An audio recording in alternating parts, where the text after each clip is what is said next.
Hello there and welcome to VGC. My name is Chris Scullion and this is my hands-on preview of eFootball version 1.0.0. All the footage you see here was captured directly by me and taken from a pre-release build of version 1 which will be released on 14th of April. So let's get cracking.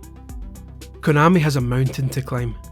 When it decided to completely overhaul its Pro Evolution Soccer series by ditching plans for a 2021 edition and instead taking 2 years to create an entirely new free-to-play title, hopes were high that this was the shake-up the series needed.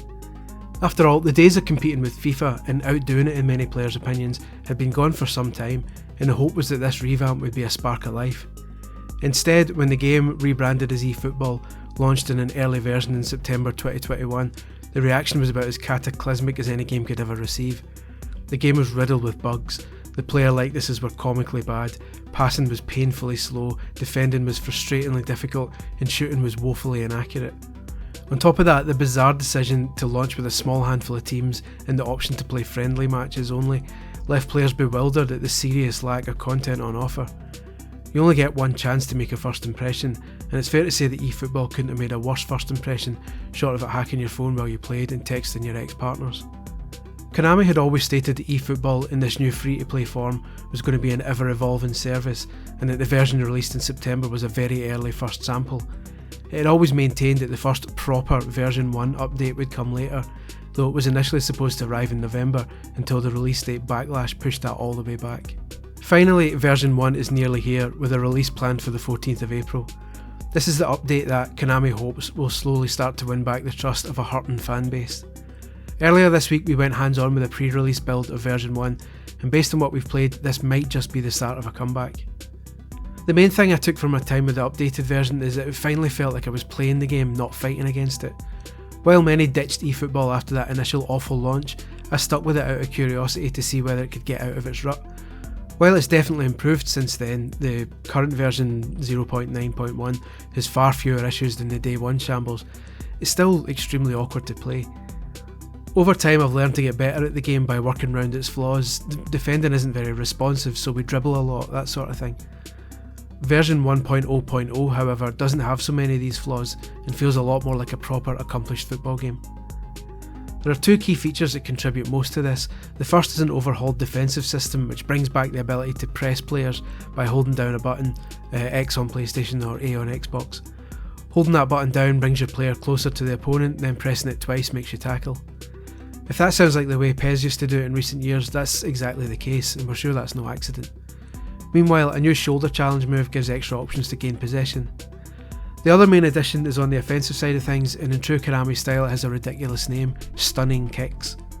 Players can pull off a stunning kick by pressing R2 or the right trigger at exactly the same time as they press a kick button. This turns the power meter blue and modifies the kick to make it more effective, but it comes at a cost, in that the player takes much longer to wind up and release the ball.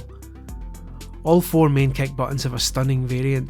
The stunning pass delivers a fast pass to a teammate, while the stunning through ball is a similarly pacey effort that lands closer to the target's feet than a usual through ball. The stunning cross, meanwhile, is a low, swooping cross played with plenty of power. This is particularly satisfying, especially given that crosses actually work in general now. Before it was infuriating to deliver a cross into the box and not be sure whether a striker would actually connect with it properly. Now it's far more accurate. It's a stunning shot that will get the most attention though, especially because shooting has felt so floaty and ineffective in eFootball until now. If your player has enough space to pull off a stunning shot, it'll have far more power and accuracy.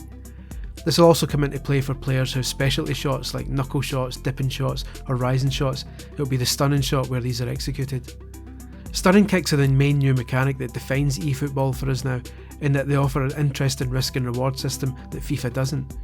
Do you play it safe and take a normal shot, or do you try to find enough space to set up for a stunning shot, knowing that the longer kick animation means it will be easier to block? All this combines for a game that feels far more satisfying to play, though of course there's still room for improvement. Anyone expecting this to be a FIFA challenger 6 months down the line is perhaps expecting a bit too much. There are other questions that still need to be answered too. We were briefly told more about the Dream Team mode, eFootball's equivalent of PES's My Team and FIFA's Ultimate Team, but we didn't get a chance to try it out. On paper it sounds like business as usual, but Konami's been guilty of making My Team needlessly convoluted in recent years, and so it remains to be seen whether this new take on it will be just as awkward. For now though, we've seen and played enough to give us hope for eFootball again, which is something we certainly didn't have 7 months ago. It goes without saying that FIFA will still be top dog for now, not just in sales but in reputation. Konami's series may never have outsold EA's, but for a lengthy period it was considered by footballing purists to be the better representation of the sport. The absolute mess of last September has ensured that it will take a long time for eFootball to regain that reputation, but the improvements made for version 1 show that this is a mountain that Konami is willing to climb, and we're curious, excited even, to see what state this constant work in progress will be in a year or two from now. Is it a FIFA beater now then? Of course not. But the fact it costs nothing to try out and is actually much more stable now at least makes it a viable alternative for people getting bored of EA's offering. It's a start. A fresh start perhaps, but a start nonetheless.